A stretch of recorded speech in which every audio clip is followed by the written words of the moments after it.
Oh.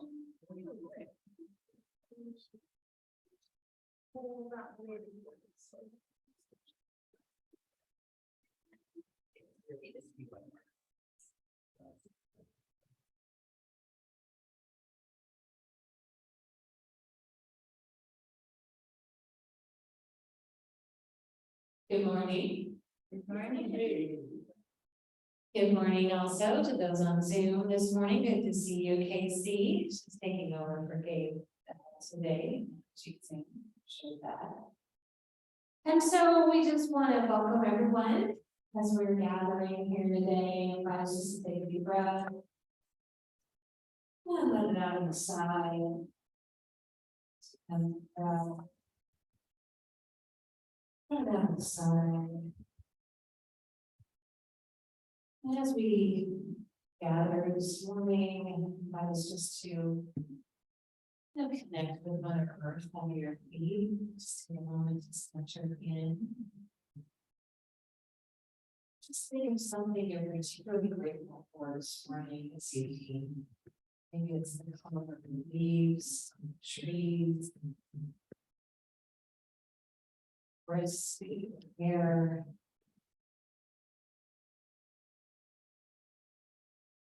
As we center ourselves for this harvest Sunday of Thanksgiving, I want to give thanks for the First Nations peoples,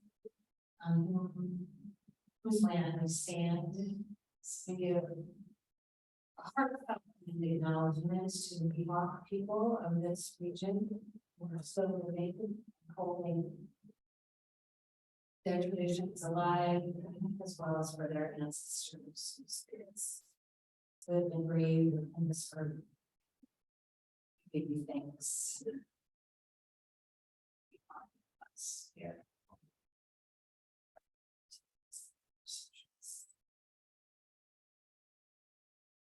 So it is.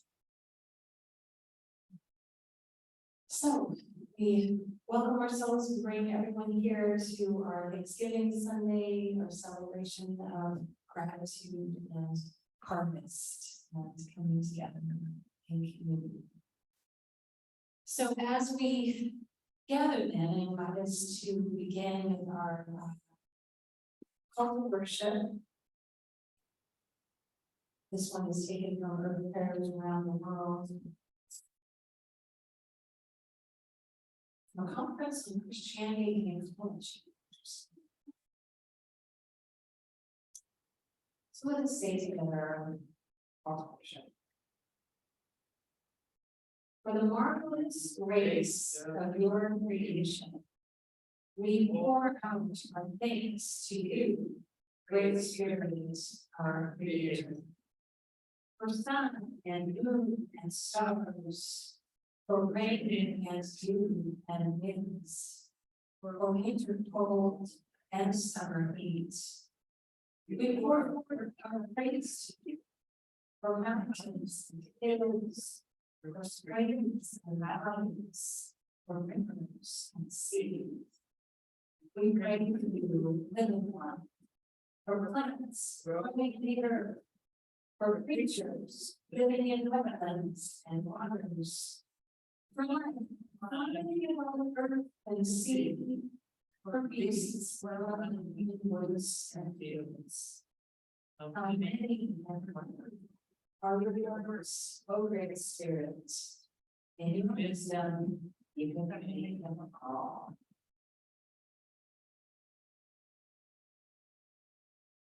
So we like to also wake up our body spirit as we gather in community, believing the Spirit is incarnate in our bodies intentionally. So as you are able and feel so moved, you might stand, just kind of face out in space somewhere.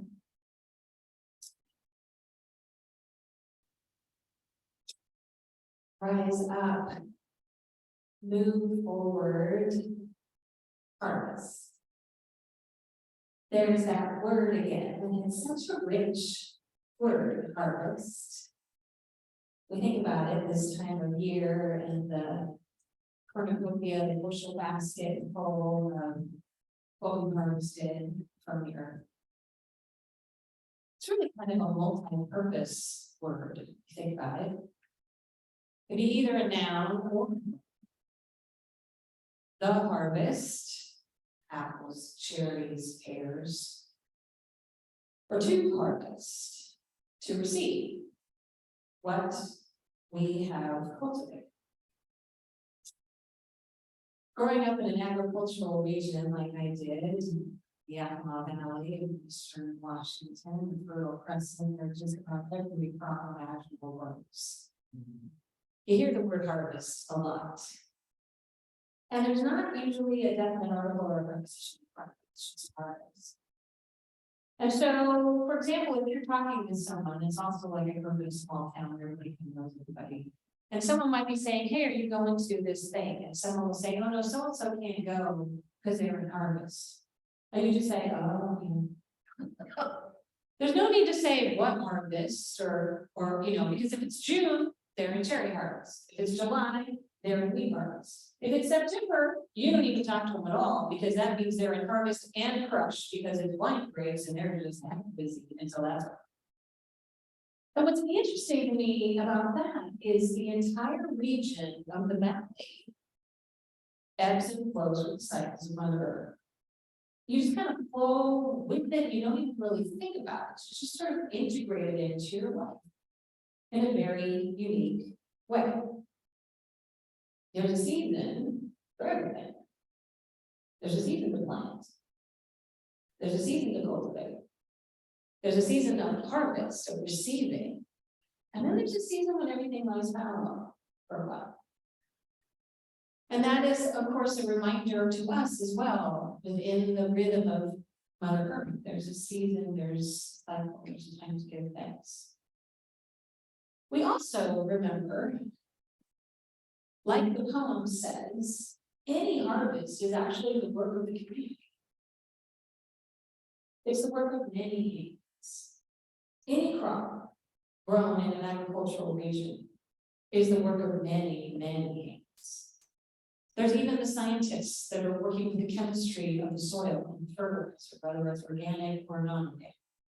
There's the technology of irrigation to make sure that all the crops are watered.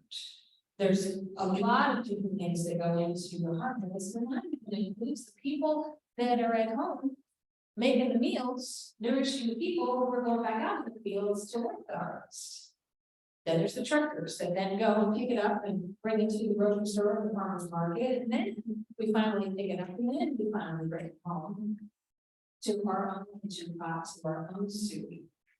And whatever we receive there is really the work of many hands.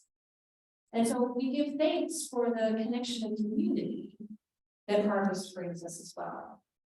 That poet Kennedy highlights at the end of her poem. The soup pot itself really is the culmination of community coming together, many hands, many eyes, many voices.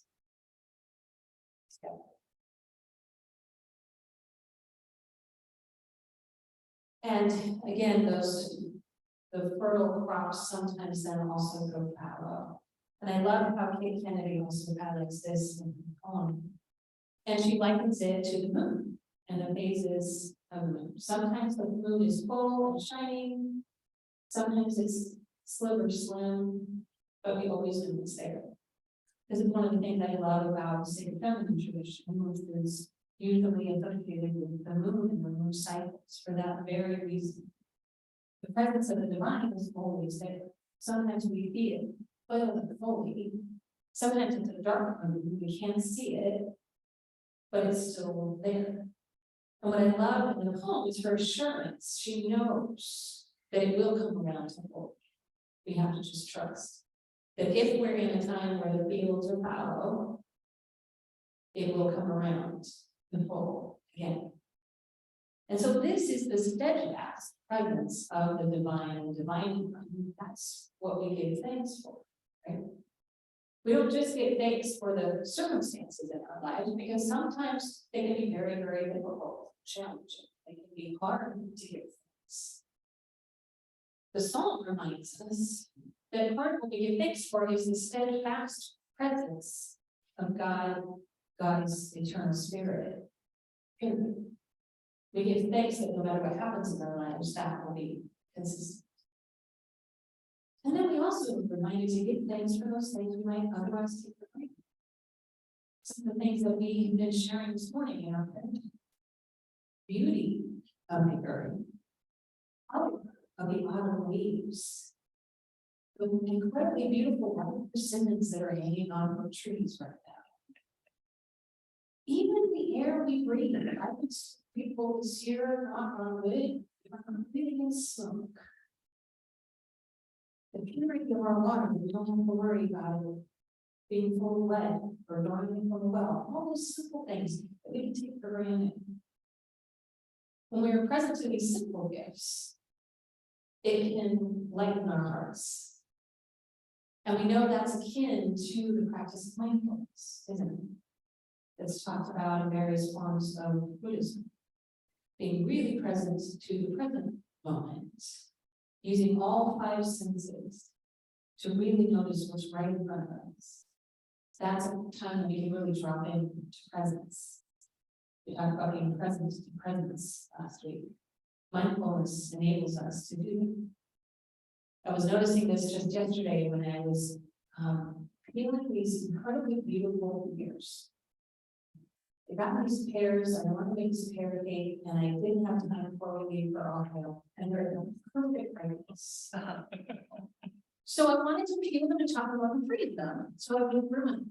So they're cold in my hands. There's a physical touch. Then I'm looking at them as I'm peeling, the beauty of them, and they're so juicy, they're literally dripping with juice. Then I can't help but I have to taste some. And I'm just sort of transported in that moment by the beauty of pears. And I was thinking, this is like a moment of mindfulness, because all the other stuff is just kind of falling out of my head, and I'm just present to the beauty of pears for a moment.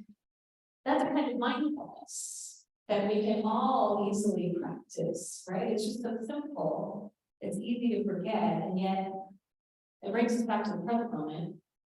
And it brings us back to the abundance of what we have, rather than just what we lack. Yeah. Whenever we practice mindfulness and even just the simple spiritual practice of gratitude, we're present to what we have, rather than what we lack. The abundance that fills our lives, rather than what might be missing.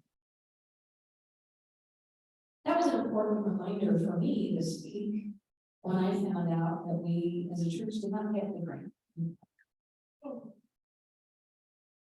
It was hard. I was very sad for a few days in particular. It felt like a setback. And I had to go through a bit of grief about that, and you might too. It's disappointing.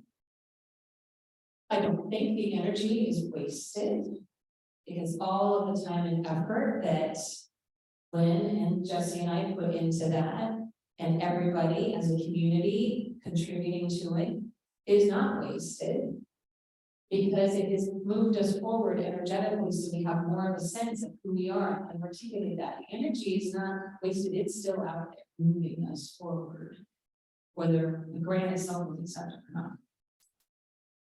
But as I was kind of sitting with my own disappointment about that, and I was praying about it, I was reminded, I think God reminded me of the passage in the Gospel of Life of Jesus turning water into wine. Now that passage in the Gospel of the Beloved Companion, if you're not familiar with it, that's a whole story, but it's one of the ancient documents that was held on by the Catholics in France for a long time, and it's believed to possibly have been a sort of document of the Gospel of John, that John was redacted. And so in the Gospel of the Beloved Companion version, it's very similar, except the Gospel of John passage, the wine's about to run out, it's wedding in Cana, remember, big wedding, big deal, hospitality is a really big deal, and they're starting to run out of wine. And Jesus' mom comes up and says, honey, you gotta do something about this, it's about to run out of wine. And in the John passage, there's 6 big water jars right? And Jesus said, okay, fill those stars with water, and then they suddenly come up. And that's cool, that's kind of good. Yeah, it's miraculous, But in the gospel of blood companion passage, slightly different. Same thing. Wine's about to run out, stuff in praise. But what Jesus does is say, start with the little wine that you have. And put a measure in each jar. They start with what they already have and hasn't run out yet. Then they put it in the jar. Then he raises his right hand, then he blesses it, then it multiplies. Then it's enough for everybody, and the text goes on to say everybody's satisfied, everybody's had enough. There's plenty. But it starts by taking a little of what they've already had. Then Jesus goes on to give this amazing message, this paragraph. Why this was ever redacted from John, I have no idea. But he goes on because the disciples were like, wow, that was kind of cool. And so in the Gospel of Love and Companion 6:8, here's what they say. The disciples wondered at what Jesus had done. But Jesus, Yeshua, said to them, why do you marvel thus? Have I not told you that I am in the Spirit, as the Spirit is in me? It is humans who see only poverty, for they see with the eyes of the world. But where humans see poverty, the Spirit sees only abundance. What the Spirit sees, I see. And what I see, the Spirit sees. And what the Spirit sees is.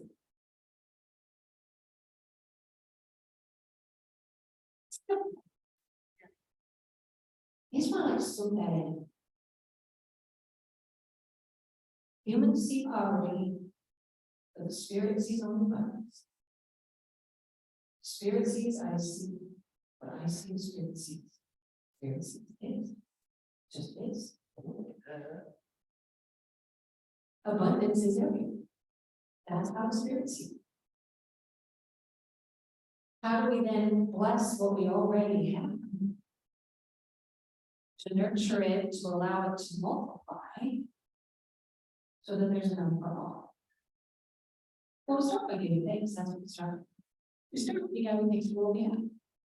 We give thanks for this only sure, which you all did so much work so many years ago. You're so being blessed. We give thanks for these amazing beings that have a beautiful energy to display. We give thanks for this wonderful community that's very unique. We give thanks for our mission and vision, which is important, which is to redefine Christianity and to help bring this new way of love and inclusivity into the world. And we give thanks even for the resources of this building that we might be able to continue on. And then we pray. We ask God for help, and we ask God for guidance to direct us on how to use these resources in a way that will promote this mission and vision, that will help give us light. Just like the moon that goes through phases, we have to trust that God's still there. God believes in our mission vision. So there's got to be something maybe we can't see, that the Spirit sees. And literally pray as a community to be guided. And just like a soup pot and a harvest, it is the work of many hands. It won't just be one or two of us, it'll be all of us coming together to pray about that, to discern about it, to do little things here and there, and to bring it together in community. To bring a harvest of our mission vision here out into the world in community. So no matter what whether it is our own just individual gratitude, or that is community, has unified us to begin where it begins, by giving thanks, by noticing what we have, and by praying for the work of Spirit to guide us to the harvest of our lives. Whether that be the harvest of this church, or the harvest of love and peace and joy that we want to share with. So I want us just to take a moment and take a deep breath. And just let that center back into your heart. And just take a moment once again to return to one thing that you're grateful for. Maybe even something that started your connection this morning.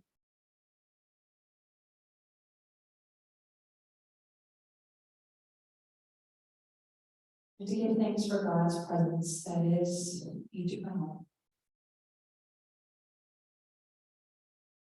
That ebbs and flows with the seasons and the tides, but whose presence is constant.